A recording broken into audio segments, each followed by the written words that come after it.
Hello everyone, welcome to computer centric. तो दोस्तों, आज की क्लास में हम लोग डिस्कशन करेंगे गेट के प्रीवियस ईयर क्वेश्चंस, जो कि लॉजिक गेट टॉपिक पर बेस्ड हैं। Read this question. In the circuit shown in the figure, if C is equal to 0, the expression for Y is. आपसे पूछा गया है कि जो Y है उसके लिए एक्सप्रेशन क्या यहाँ पर जनरेट होगा अगर वेरिएबल C की वैल्यू 0 कर दी जाए। This question was asked in GATE 2014 paper in the electronics branch.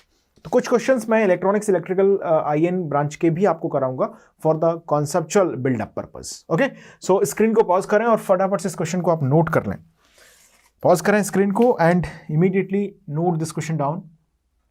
लिखें जल्दी से इसको। चलिए, आप लोगों ने नोट किया इसे और सब लोग इसको सॉल्व कर लें। कॉन्सेप्ट बिल्कुल भी नया नहीं है, the similar concept we have already discussed. Okay, so बस आपको इसे एनालाइज करना है। चलिए मैं सॉल्व करता हूं इसको। बोला गया है कंडीशन में if C is equal to 0, यानी कि यहां पर अगर हम C की वैल्यू को अगर 0 रख के चलते हैं, here C is equal to 0, तो इस कंडीशन में नॉट गेट का आउटपुट यहां पर क्या आएगा? 1। बिल्कुल, यहां पर जो पहला आउटपुट आएगा नॉर गेट का, this is A plus B whole bar. Okay, NOR gate का आउटपुट क्या जनरेट होगा? A plus B whole bar. और यहां से जा रहा है C, तो एक्चुअली यहां पर एट दैट नोड आउटपुट आना चाहिए हमारे पास। सपोज मैं इसको कुछ भी बोल दूं, मैंने बोला इसको X है ये, ठीक है, तो X की वैल्यू एक्चुअली हमारे पास क्या आना चाहिए? The X must be this A plus B whole bar plus C। OR gate से पास हो रहा प्लस C। अच्छा, C की वैल्यू क्या है? 0, तो X इज इक्वल टू हो गया यहां से A plus B whole bar. C तो 0 है, A plus B whole bar ये हो गया। इस नोड पर अगर हम देखते हैं तो यहां पर जनरेट होगा A इंटू बी, ये जनरेट होगा A into B. This A into B और X will pass through the OR gate, है ना। तो ये ए बी और ये X और गेट से पास होगा, यानी कि यहां पर मैं सपोज मान के चलूं कि ये W जनरेट हो रहा है, तो क्या मैं ऐसा बोल सकता हूं W is equal to this X plus A B, OR gate से पास हो रहा है, तो W इज क्या होगा? X plus A B. तो W is equal to X की वैल्यू क्या है यहां पर? A plus B whole bar. आप चाहें तो डिमॉर्गन थ्योरम का यूज करें और A plus B whole bar, यानी कि एडिशन अंडर होल कॉम्प्लीमेंट, इसको हम लिख सकते हैं multiplication individual variable gate complement, like A bar dot B bar. तो X इज इक्वल टू हमारे पास आ गया A bar dot B bar. So this A bar B bar plus A B, this is the value of W, इस node पर आएगा। Okay, अब ये जो 1 है वो और W ये मिलके बनाते हैं Y, यानी कि Y is equal to W dot 1 whole complement. NAND operation होगा यहां पर, नेंड गेट है, तो W dot 1 whole bar is Y, तो Y I can say is simply W bar. तो Y is equal to W क्या है? Complement है किसका? A bar B bar plus A B. So Y की वैल्यू आ जाएगी A bar B bar plus A B. अच्छा, A bar B bar plus A B क्या होता है? This is XNOR gate and complement of XNOR is what? XOR, यानी कि ये हो गया A XOR B, जिसको हम A bar B plus A B bar लिख सकते हैं। So the value of Y यहां पर ऑब्टेन हुई A bar B plus A B bar. Y की वैल्यू क्या आ गई यहां पर? A bar B plus A B bar. So option A is the right answer of this question. Simple, note किया आपने? चलिए स्क्रीन को पॉज करते हैं और फटाफट से इस पूरे सॉल्यूशन को आप नोट कर लें। लिख लिया? चलिए अब बात करते हैं नेक्स्ट क्वेश्चन की। Which of the following Boolean expression correctly represent the relation between PQR and M1? So PQR यहां पर है इनपुट, ये P इनपुट भेजा हमने, okay, this is Q input and that is R input, और जो M1 है वो आउटपुट पर जनरेट हो रहा है, और आपको बताना है यहां पर कि PQR के बीच में क्या रिलेशन है। So M1 is equal to 4 option दिए हैं, P और Q एक्सॉर विद R है, M1 जो है वो P and Q XOR R है, इस तरह से 4 ऑप्शन दिए हैं। P nor Q XOR R है, P XOR Q XOR R है। ओके, सो 4 पॉसिबिलिटीज दी गई हैं। सर्किट हमारे पास है। स्क्रीन को पॉज करेंगे, चारों ऑप्शंस को नोट करेंगे, क्वेश्चन को नोट करेंगे और इस क्वेश्चन का आंसर आप लोग फाइंड करेंगे। देखिए, जितने भी मैं गेट के क्वेश्चंस कराता हूं आज की क्लास का जितना भी डिस्कशन है इस क्लास का, तो उसमें वो सारे कॉन्सेप्ट आएंगे जो मैं ऑलरेडी डिस्कस कर चुका हूं। तो क्वेश्चन मैं एक भी ऐसे नहीं कराऊंगा कि आपको कॉन्सेप्ट मैंने डिस्कस नहीं किया और उसका क्वेश्चन हो रहा है, बिल्कुल नहीं। कॉन्सेप्ट पहले फिर क्वेश्चंस। सो डेफिनेटली आपका कॉन्सेप्ट यहाँ पर क्लियर है, क्वेश्चन ये आपको सॉल्व करना चाहिए। चलिए, आप लोगों ने इसे ट्राई किया होगा, हो सकता है आंसर बिल्कुल सही आपने इसमें से निकाल दिया होगा। So now I am going to solve this question for you. So पहला जो यहाँ पर आउटपुट है वो x है, फिर y है, फिर z है, और ये सब मिलके बनाते हैं m1। अच्छा, x की वैल्यू क्या दिख रही है आपको? क्वेश्चन देखो और बताओ x की वैल्यू क्या आएगी। x pq का NAND ऑपरेशन है, बिल्कुल, तो मैं लिखूंगा x is equal to what, pq whole bar, बिल्कुल। Okay, now tell me what is the value of y। y is what, simply OR operation of P and Q। तो P यहां से गया, Q यहां से गया, और ऑपरेशन किया तो Y आ गया, यानी कि Y is equal to P plus Q। Y क्या है दोस्तों? P plus Q। Okay, next is यहां पर X आ रहा है। ओके, तो यहां से हमने PQ होल बार जनरेट कर लिया, Y आ गया, this is P plus Q। अब Z बताओ क्या आएगा? तो Z is AND operation of X AND Y, यानी कि Z इज इक्वल टू है X Y। तो z की वैल्यू हमें यहां से लिखनी है x इंटू वाई।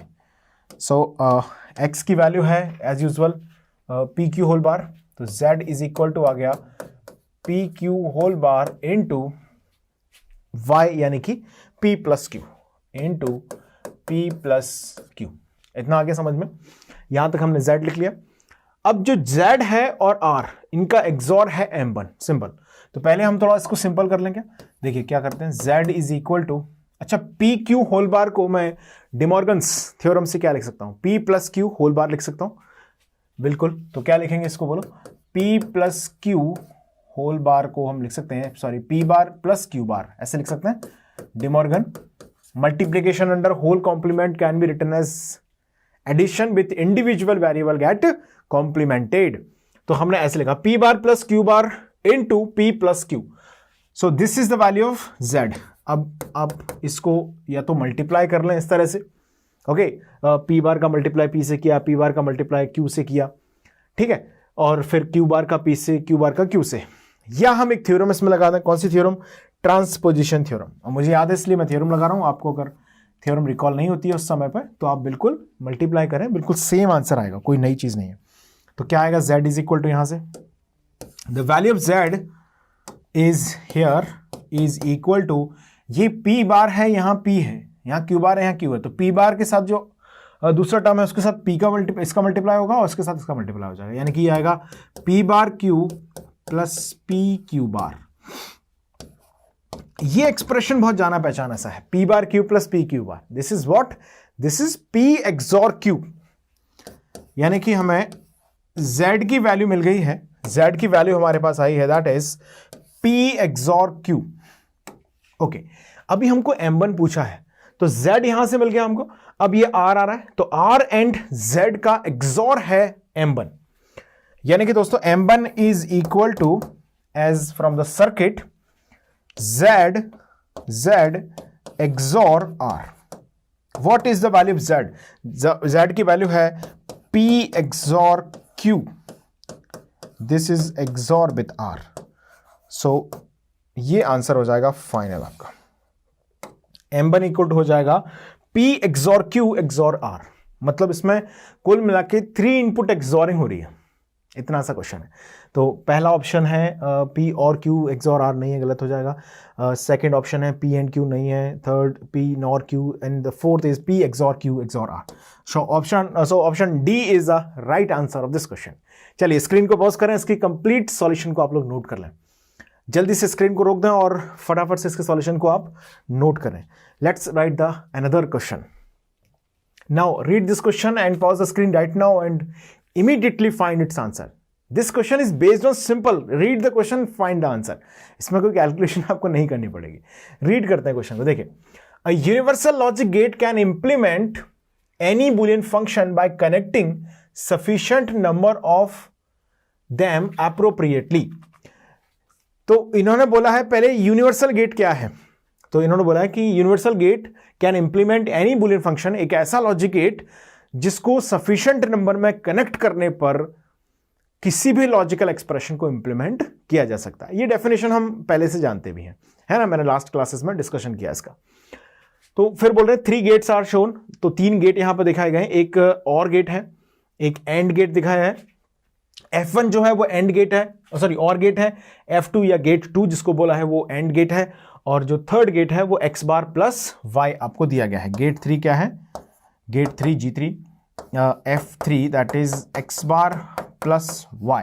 अब ऑप्शन पढ़ते हैं, which one of the following statement is true, इनमें से कौन सा ऑप्शन जो है वो सही है, स्टेटमेंट सही है। पहला स्टेटमेंट दिया है gate 1 is a universal gate. क्या गेट 1 यूनिवर्सल गेट है? अच्छा, यूनिवर्सल की डेफिनेशन क्या है?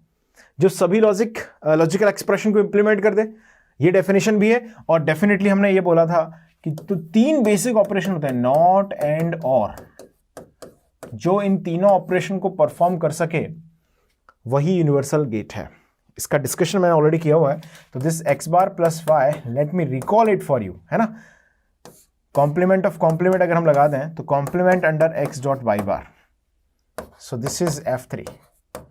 So F3 is a logic gate where AND operation, OR operation and complement simultaneously क्या ना कर। देखो यहां पर F1 में OR ऑपरेशन तो दिख रहा है, लेकिन AND का अता पता नहीं है और NOT का अता पता नहीं है, क्लियर। और यहां पर XY है, सो ऑब्वियसली AND है, यहां पर OR नहीं है। लेकिन ये ऑपरेशन ऐसा है जिसमें कॉम्प्लीमेंट है, तो हम डिमॉर्गन्स का यूज करके AND और OR ऑपरेशंस को इंटरचेंज कर सकते हैं। तो definitely F3 is equal to X3 plus Y is a universal gate, यानी कि option C will be the correct answer of this question। Clear, simple question था, नोट कर लिया। नेक्स्ट रीड करें क्वेश्चन को। The logic evaluated by the circuit at the output is. Question को note कर लें जल्दी से और स्क्रीन को पॉज करके इसका आंसर आप फाइंड करें। Now I am going to solve this question for you. देखिए कुछ ऐसी लॉजिक गेट्स इन्होंने कनेक्ट कर दिए यहां पर, देखिए ध्यान दीजिए, x हमने भेजा है यहां से x, और ये y है, y को कॉम्प्लीमेंट करके इन्होंने यहां पर भेजा है। तो बस थोड़ा सर्किट को हमें ऑब्जर्व करना है इसमें। देखो थोड़ा सा मैं जूम करता हूं अपने, देखिए ये x जा रहा है, यहां से y जा रहा है, तो इस नोड पर क्या पहुंचेगा बोलो, यहां पर पहुंचेगा y बार, ओके। और यहां से जा रहा है x, तो इस नोड पर पहुंचेगा x बार। क्वेश्चन नोट कर लिया आपने जूम करके। चलिए अब हम ये देख सकते हैं यहां से कि इस नोड पर जा रहा है x बार, सॉरी x जा रहा है, y जा रहा है, यानी सॉरी y बार जा रहा है, तो यहां पर आएगा x y बार, और यहां पर जा रहा है x बार और y, तो यहां पर आएगा x बार y, और ऑपरेशन हो रहा है। तो आउटपुट जो आएगा, आउटपुट इक्वल टू यहां पर आएगा, सिंपल सा क्वेश्चन है, x bar y plus x y bar, x bar y plus x y bar. Option A will be the right answer, simple, सही है, ओके। चलिए आगे बढ़े, next question, read this question. The output f in the circuit below is always 1 when. आपसे बोला है कि जो आउटपुट y है वो हमेशा 1 आए इस सर्किट में, वो कौन सी PQR की कॉम्बिनेशंस बैठेगी। तो पहला ऑप्शन इन्होंने दिया है 2 or more of the inputs PQR are 0, ओके। नेक्स्ट ऑप्शन है 2 or more of the inputs PQR are 1, any odd number of the input PQR is 0, any odd number of the inputs PQR is 1। Clear, 4 options हैं, तो screen को pause करेंगे और आप लोग उसे सॉल्व करेंगे। Now I am going to solve this question for you. So सबसे पहले हम इसका लॉजिकल एक्सप्रेशन लिख लेते हैं, ओके। लॉजिकल एक्सप्रेशन को सिंप्लीफाइड कर लेंगे, तो एक्सप्रेशन से हमें इन ऑप्शंस को आइडेंटिफाई करना बहुत आसान रहेगा। तो सबसे पहले हमें क्या करना है, यहां पर लॉजिकल एक्सप्रेशन को लिखेंगे। तो सबसे पहले सर्किट को सॉल्व कर लेते हैं। देखिए पहले वाले नैंड गेट की अगर मैं बात करूं तो एक इनपुट जा रहा है इधर से P और इधर से जा रहा है Q, तो दोस्तों यहां पर जनरेट होगा PQ होल बार, ओके। इस नैंड गेट की अगर हम बात करते हैं, यहां से जा रहा है Q, यहां से जा रहा है R, तो यहां पर जनरेट होगा QR बार, बिल्कुल सही है। और जो लास्ट वाला नैंड गेट है ये वाला, इसमें क्या आएगा, देखो इधर से आ रहा है R, इधर से आ रहा है P, तो यहां से आएगा PR बार। क्लियर है, ओके। सो ये नेक्स्ट नैंड गेट पर फॉरवर्ड हुआ, मतलब इस नोड पर अगर मैं ऑब्जर्व करूं, यहां पर आउटपुट क्या आएगा, देखो ध्यान से क्या आना चाहिए, यहां पर नैंड ऑपरेशन होगा between PQ bar and QR bar. So I write PQ bar dot QR bar, NAND operation means whole bar, ऐसे हम इसको लिख सकते हैं। ओके, अब आपने इसको एक नॉट गेट से पास कराया। देखिए नैंड गेट के दोनों टर्मिनल अगर शॉर्टेड है, इसका मतलब क्या है, it simply act like a inverter. Okay, तो हमने इसे नॉट गेट से पास कराया, तो जैसे ही नॉट गेट से ये पास होगा तो इस नोड पे ये क्या जनरेट करेगा, इस कंप्लीट कॉम्प्लीमेंट का एक बार और कॉम्प्लीमेंट हो जाएगा, यानी कि यहां पर जनरेट होगा P Q whole bar dot Q R bar complement of complement. तो ये ऊपर वाले दोनों कॉम्प्लीमेंट एक दूसरे को कैंसल आउट कर देंगे। यहां से आ रहा है पी आर होल बार, यहां से नैंड ऑपरेशन होके आउटपुट y मिलेगा, यानी कि y को मैं ऐसे लिख सकता हूं, देखना हमारे पास P Q whole bar Q R whole bar बच गया। ओके, तो ये ऐसे आएगा, देखो P Q whole bar dot Q R whole bar dot P R whole bar and whole complement, ये दोनों, और ये इनका होगा NAND operation multiply under whole complement. तो इस कॉम्प्लीमेंट को सॉल्व कर लेते हैं डे मॉर्गन थ्योरम से।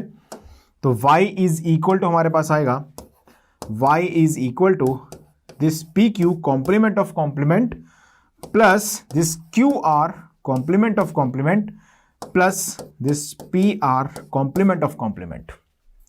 डबल कॉम्प्लीमेंट सिंपली आ जाएगा। एडिशन, देखो multiplication operator is there under whole complement, so हम इसको लिखेंगे addition under the individual terms get complemented. सो ये हो गया कॉम्प्लीमेंट ऑफ कॉम्प्लीमेंट, ये हो गया कॉम्प्लीमेंट ऑफ कॉम्प्लीमेंट, और ये हो गया complement of complement, which means we are having now the y is P Q plus Q R plus P R. Okay, so ये हमारे पास y का आंसर आ गया। अब हमें ऑप्शन के अकॉर्डिंगली इसमें सोचना पड़ेगा क्या आंसर इसमें सही रहेगा। देखो पहला दिया उन्होंने टू और more of the inputs P Q R are 0। देखिए आउटपुट को चाहते हैं y की वैल्यू 1 आए। ओके, अब एक्सप्रेशन को देखो आप और बोलो y की वैल्यू कब बन आ सकती है। क्या ऐसा करने पर टू और more of the inputs P Q R are 0, दो या दो से ज्यादा इनपुट जो है पी क्यू आर के अगर 0 कर दिए जाएं तो आउटपुट 1 आएगा क्या? नहीं आएगा, डेफिनेटली नहीं आएगा। क्यों नहीं आएगा?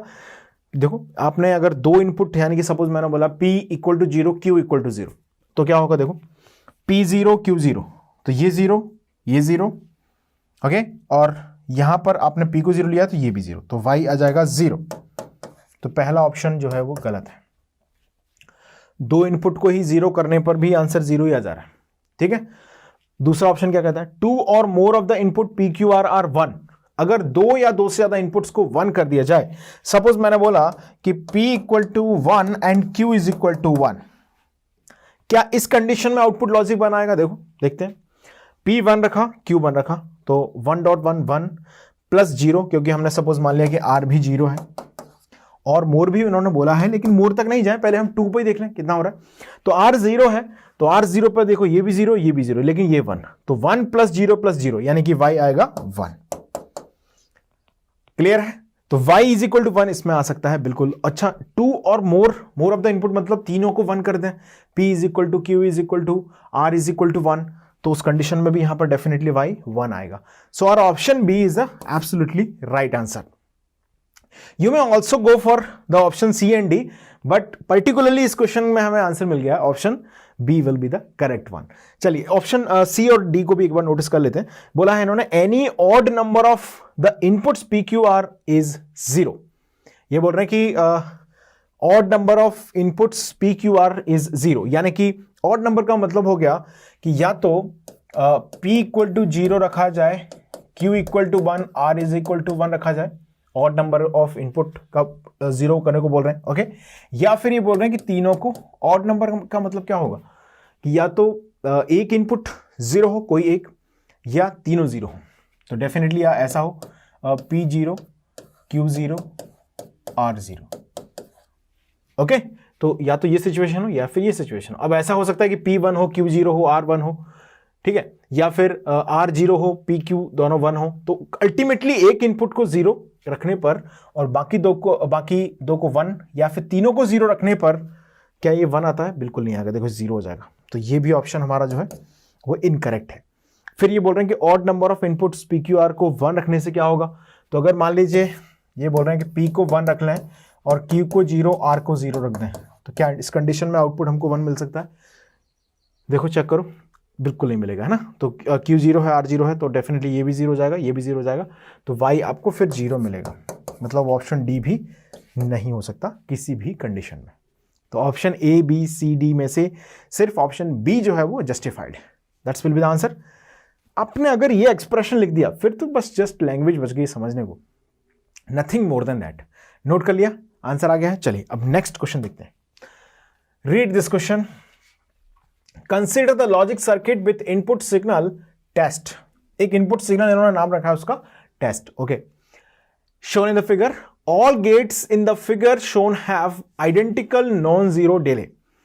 इनका मानना है कि जितने भी लॉजिक गेट इस चित्र में दिखाए गए हैं उन सभी के अंदर आइडेंटिकल का मतलब हो गया कि सभी में equal amount of non zero delay. मान लीजिए मैंने मान लिया कि सभी में टीपीडी डिले है, चाहे वो नॉट गेट हो, पहला दूसरा तीसरा कोई सा भी, या वो नैंड गेट हो, ठीक है। इन सभी में कितना डिले है? टीपीडी का डिले है। मतलब t इज इक्वल टू 0 पर कोई सिग्नल आप भेजेंगे तो यहां पर t इक्वल टू टीपीडी पर वो आउटपुट में कन्वर्ट होगा। Okay, the signal test which was at logic low is switch to logic high. पहले इसे लॉजिक लो यानी कि 0 पर रखा गया है, फिर इसे लॉजिक हाई पर स्विच कर दिया गया है। आपसे पूछा है द आउटपुट, 4 ऑप्शन दिए गए हैं। Stay high throughout, high बना रहेगा थ्रू आउट। दूसरा ऑप्शन है स्टे लो थ्रू आउट। तीसरा ऑप्शन है pulse from low to high to low, and the last option is pulse from high to low to high. 4 options आपको दिए गए हैं। आराम से इस पर सोचिएगा क्वेश्चन को, स्क्रीन को पॉज कर दें और क्वेश्चन को पहले नोट करें। This question was asked in the GATE 2015 in instrumentation paper. So screen को पॉज करें और सोचें इस क्वेश्चन के सॉल्यूशन को। नोट कर लें, पहले क्वेश्चन लिख लें और स्क्रीन को पॉज करके इसको अटेम्प्ट करें। देखिए अब मैं सॉल्व कर रहा हूं इस क्वेश्चन को। इनिशियली इन्होंने मेंशन किया है कि जो टेस्ट सिग्नल है वो 0 पर है, ठीक है। पहले क्या है? टेस्ट सिग्नल 0 पर है, तो test is equal to at 0।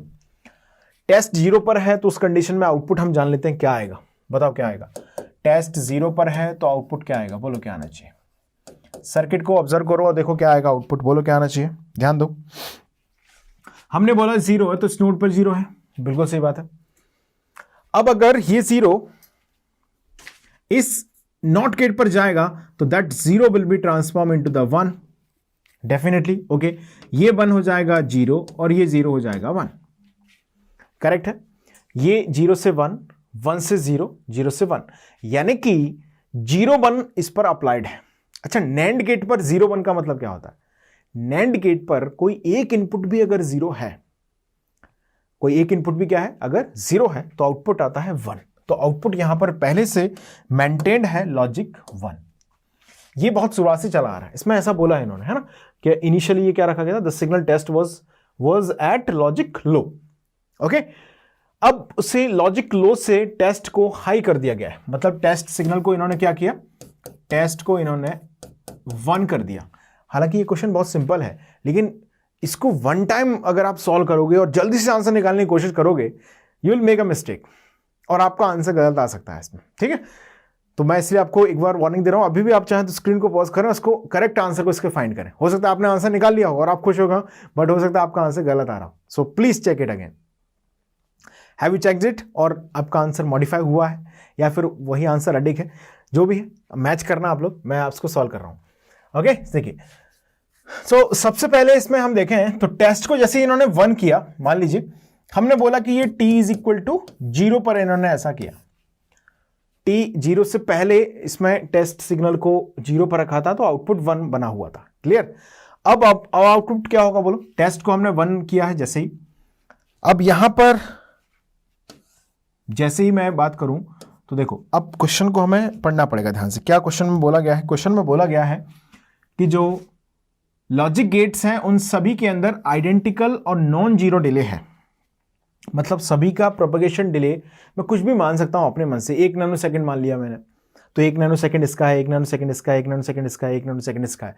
मतलब हर एक को सिग्नल को प्रोपगेट करने में 1 नैनो सेकंड का समय लग रहा है, या हम जो भी माने 5 nano second, 10 nano second, but सभी में डिले प्रेजेंट है, नॉन जीरो है और आइडेंटिकल है, मतलब सभी में बराबर डिले होगा।